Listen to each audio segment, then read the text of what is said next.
zikukeeredde gwe ayagala okunoona omukira naawe ayagala okukomba emmana.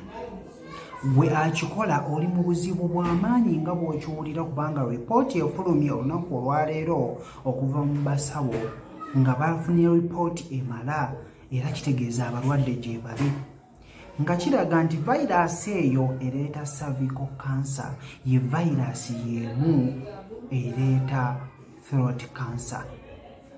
So kansa w'omumiro muno mukwano ojja kumufuna ng'oba tosobola kubeera ng'ogenda mu kituli ng'obudde bwonna obumala wansi.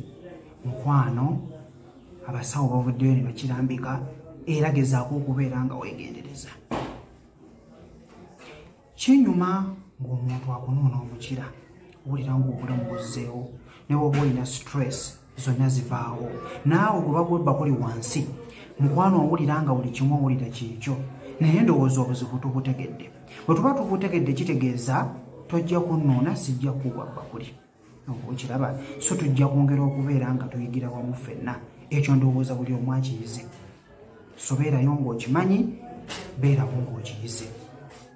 So kyekindeese nga nze kojja bingi nti abantu bange balina abanfolowinga nsobole okubeera nga nvaayo ate obeere nga owulira ki ekiri ku siini. So ebbakuli enyuma omukira gunyuma okubeera nga gunoonebwa era gwe bakikola owulira bulungi.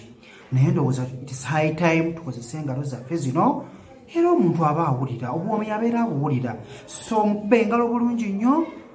Mwekwakirire bulungi nnyo ati tukozese engalo zino mukwakirire bulungi nnyo ejja kutoba oba okitegeera neno ntandika okubeera ng'omusonse kw'omukira ng'atirisiti alina kyawulidde omumwa tukuveeko kirungi kivudde mu basawo. Ekiba kivudde mu basawo kitegeeza nti kisusse bafuna reports nnyingi okubeera nti kati kiri nnyo mu bantu oba okiraba munnange.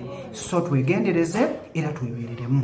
Kojja ntambyese muto kansubire nti ofunyemuko ekyokuyiga sharing ewa mukwano gwo kiki oyinza okuba ng'oyogerako kintu kino genda mu comment section mbere bulungi mbaagala nnyo.